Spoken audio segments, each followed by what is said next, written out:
Just before the big deluge hit, I decided to take my crew hiking to help my hefty 400-pound bro shed some pounds. The whole gang tagged along as we headed to this renowned natural hotspot for a trek. Spotting those menacing clouds gathering above, I got worried that the looming rain might spark flash floods, so I suggested we head back home. But my bro called me out for killing his vibe and wouldn't let me get in the car. Later on, when the floodwaters closed in on me, they had already bailed, cruising safely to my brand new pad that I'd just paid off completely. When I came to, I saw my fam itching to hike in the rain. I quickly said, "Guys, I've got stuff to handle in the city. I'll swing by in the evening to pick you all up."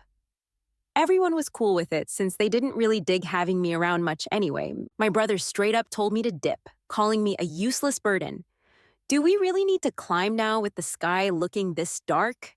My dad looked out the window, feeling uneasy. We've driven over 50 miles. Let's just go for it. I scored these tickets on sale. My mom gave my dad a gentle pinch, signaling him not to mess with my bro. Dad, Mom, I really want to climb this mountain. You promised me that if I reach the top, you'd hook me up with that $800 phone. My 10-year-old bro kicked the car door open and sprinted to the ticket window, not caring that he dirtied my 2-month-old car. The noise woke me up from a nap in the back. Seeing them all together, an anger I'd never experienced surged up inside me. The last time I saw them alive was right here. Dying once only to find myself back at this moment felt unreal. With a light rain starting to fall, they excitedly got out of the car. My mom was about to ask me to help with my bro's gear, but got pissed when she saw me still in the car, staring blankly outside. Storming over, she yelled, "Why are you just sitting there? Get out and help! Are you dead?" I got out but didn't grab her bags. Instead, I glanced at my dad, who always played the loving role but ended up siding with my bro. Back then, he'd quietly comfort me after fights with my mom about my brother, buying me little drinks to cheer me up. But that fateful day, when my bro suggested leaving me behind, my dad just got back in the car and drove off, saying it was my punishment unless I handed over my new house to him. "Dad, hand over the keys." I reached out my hand. I bought this car, but out of kindness let my dad take the keys since I got it without saying anything. It was time to change that. "What? You don't want me driving your car?" His smile was fake, stalling before handing me the keys. He hoped I'd let him drive whenever, so he could take them back again. He had his own car but preferred mine and was thinking about selling his, leaving me to take the bus. "No, it's just work stuff. I need to head to the city. About 9 hours, climb, and take the cable lift down. I'll come back to pick you all up after that." "You're a waste of space. You're not hiking with us." My brother was stoked, hating me for often cutting his phone time. Without me, he could play games on Dad's phone while hiking. His nasty waste of space comment drew attention from nearby hikers. My fam was used to it. I once stood up to my parents about it, but they said, "Kids talk without thinking. Be the bigger person." So I put up with it, never agreeing internally. Hearing him now, I saw him as a born demon and wanted to slap him, but we live in a law-abiding society. Holding in my rage, I nodded, not going. I might need to work overtime. My mom immediately handed back my ticket on her phone, grinning. "Good thing you hadn't entered yet. We saved over 300. She didn't care. My body could handle more work after staying up till 2 last night. To her, I was just a money source, her personal ATM. Working all day made her happy because more cash came home. With me out, my dad became the bag holder. My mom packed food, fearing pricey mountain prices. Noodles, thermal cups, apples, but nothing for me. She believed that skinny girls find partners easier. Meanwhile, my dieting brother scored pizza, chicken legs, and high-fat treats. Crazy logic. My dad was bent under his weight, too heavy. Mom promised an extra $20 pocket money for carrying it, and he reluctantly agreed. My overweight bro, the 400-pounder, struggled even walking, wondering how he'd handle the mountain. As they moved to the ticket gate, I got back in the car and peeled out. 2 minutes in, my mom called, "Stop, turn back, the water's here, you have some in the car." But I'd already left, so I had to hurry back. "If you don't come, we're not going up. We'll be late, and it's all your fault." My mom kept rambling, so I had no choice but to pull over, checking my phone for the time. Still early, 5 hours left before the flash flood hits at 2 p.m. To keep my mom happy and heading up the mountain, I let them mess around a bit longer, She didn't get that hauling extra water bottles would only slow them down and tire them out more. She was really shooting herself in the foot. When I got back to the parking lot at the scenic area, my mom got greedy. She wanted me to take that half box of bottled water to the ticket gate for my dad, saying it was too heavy. I had checked before. They sell water at the top for only $3 a bottle. They were making it harder on themselves. Not that I planned on mentioning it. No point in being helpful when it wouldn't be appreciated. As I handed over the water at the gate, I noticed someone behind us, a young lady live streaming outdoors. She wore a super short skirt, looking all vibrant and lively. I didn't want to see someone so young in danger. So as we passed, I quietly said, "Hey, it might rain soon. Heavy too. Your gear might get wet. You might want to head back." "No worries, my gear's waterproof, and I'm really fit," she replied, then smiled, introducing herself as Suki, a streamer on some platform, suggesting I check out her streams. Since she wasn't taking the hint, I didn't push it and quickly headed back to my car toward the city. From past life memories, I recalled that in about 30 minutes, the drizzle would turn into a downpour. Driving then would be a nightmare, even with the wipers on full blast. Visibility would be terrible, and there was a section of rural road ahead, under construction, just a single lane through mud. Easy to get stuck. I really needed to speed through it. The area was low, prone to flooding. Last time, it was deserted all around. I tried walking to the highway for a ride, but ended up blocked by a landslide due to the heavy rain. Trapped on this low land until swept away by a sudden torrent from the creek, never to be seen again. After I died, my folks and bro probably wouldn't bother reporting me missing. They'd been eyeing my fully paid new house, wanting to move in.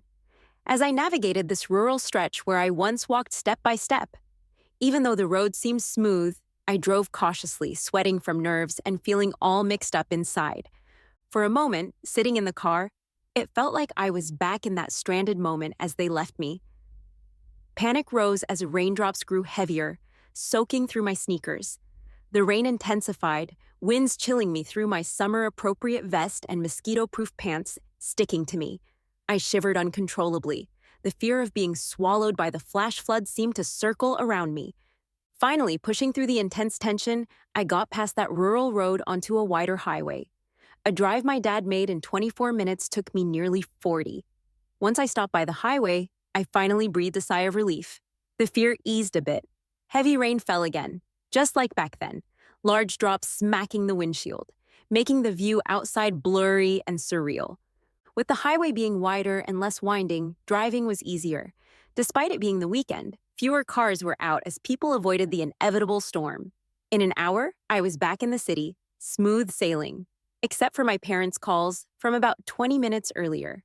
But to beat the heavier rain, I ignored the phone, letting it ring on.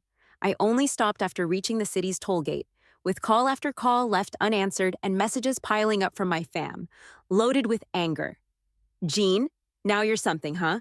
Not answering me on purpose. Get your butt over here and bring us clothes. We're soaked waiting halfway up the mountain. If you keep ignoring this, I'll have you give up this month's pay. Are you dead?" No reply at all. Those were from my mom. "Hey, your bro wants a Coke, bring one.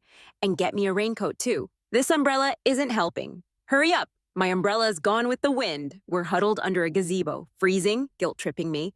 Those were from Dad. Seeing them miserable would have been sweet revenge. I called them on video chat.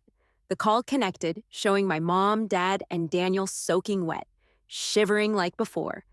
And there, in the gazebo with them, the stubborn streamer girl, also looking pretty pitiful. "Jean, stop standing there. You better get clothes now and get back here," Mom yelled through the screen, surrounded by pounding rain and trees swaying in the wind. If they had any sense, they'd start hiking down now instead of waiting for me. I'm not even at work yet. I'll grab things once I finish up what I have to do. "No way now. Your brother's freezing. You have no heart. He's your brother, you know." My mom kept guilt-tripping us. "He's not feeling well. You can call an ambulance."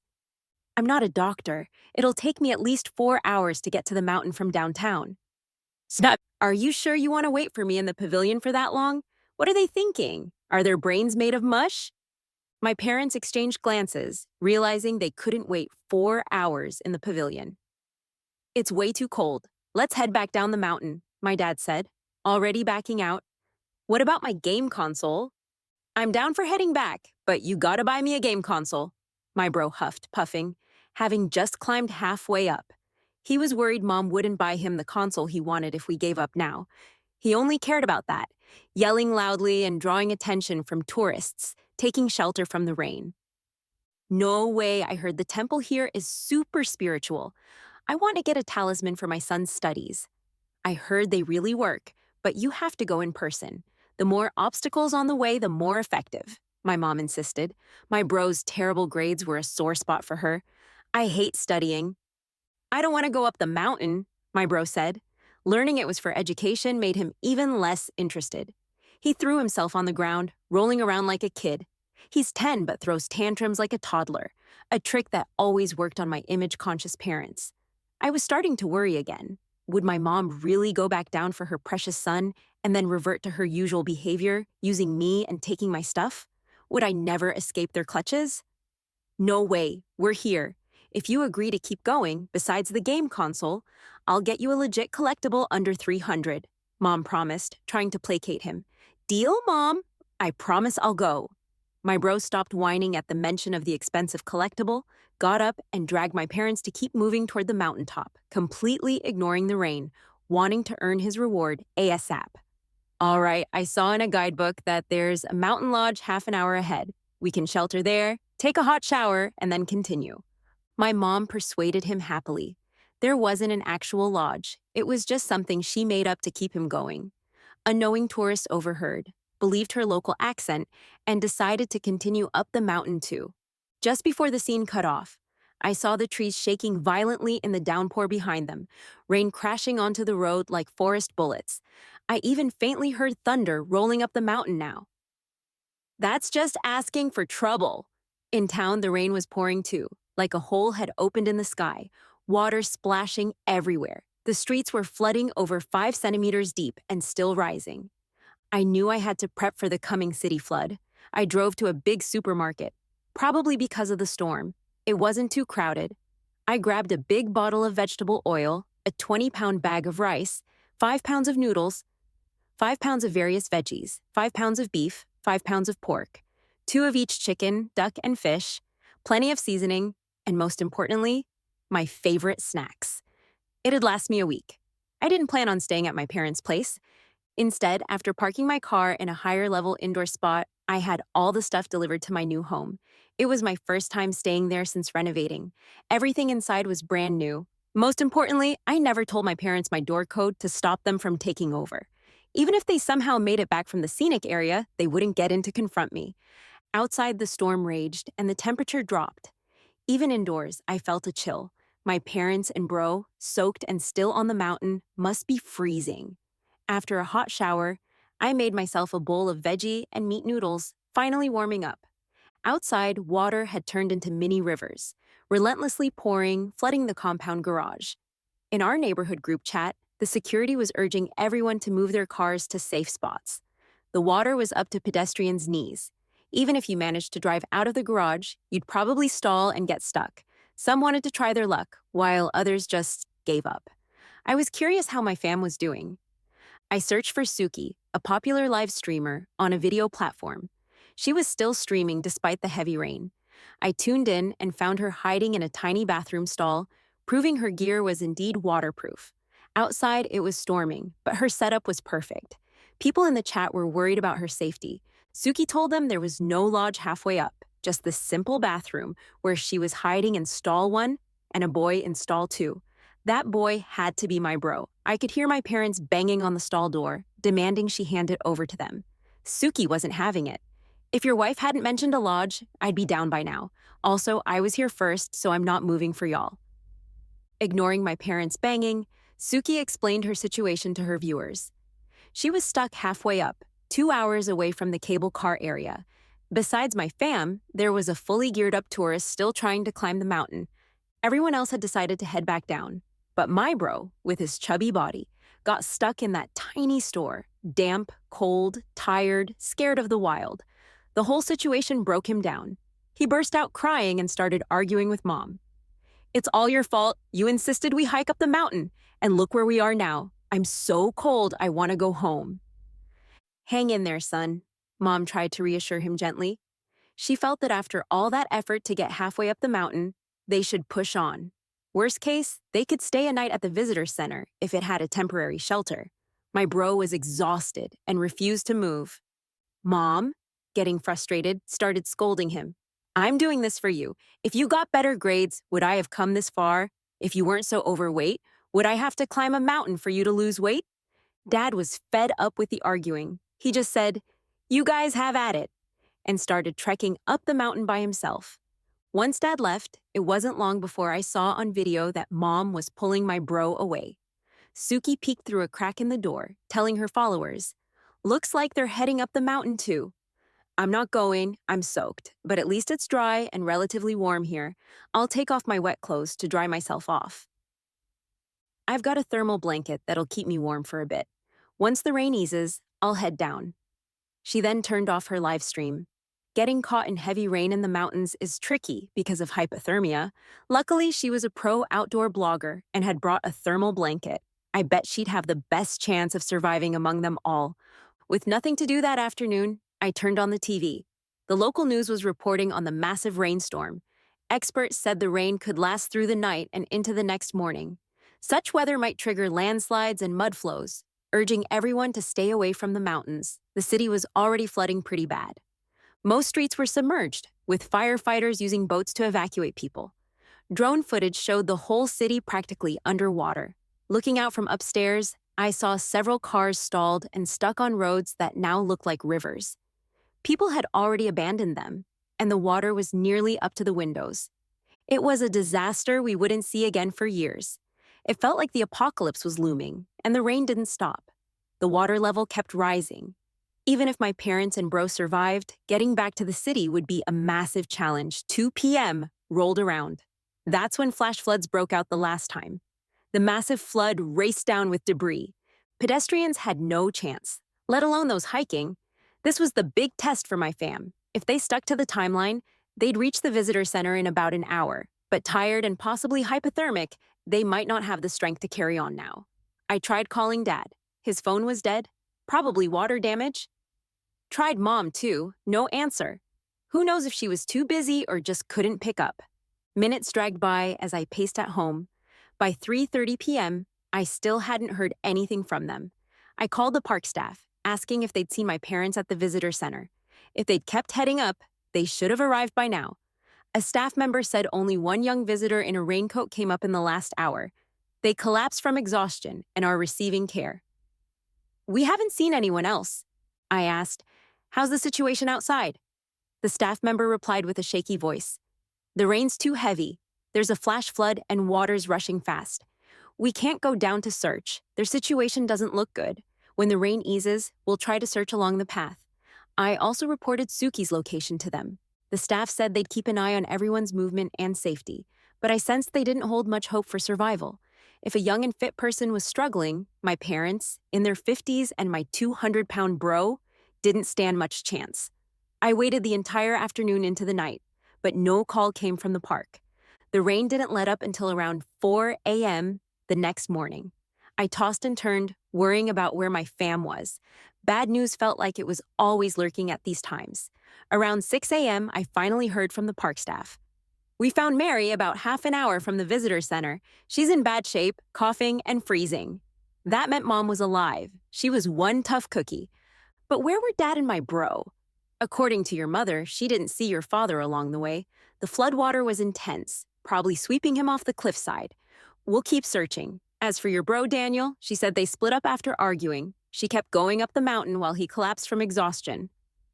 The search team found his body just now. So, when push came to shove, Mom left her worn-out son and survived alone. The staff apologized and promised to get Mom down for medical care soon. They'd keep my bro's body in a freezer until things calmed down, and they could return him to us. I had no objections to their plan.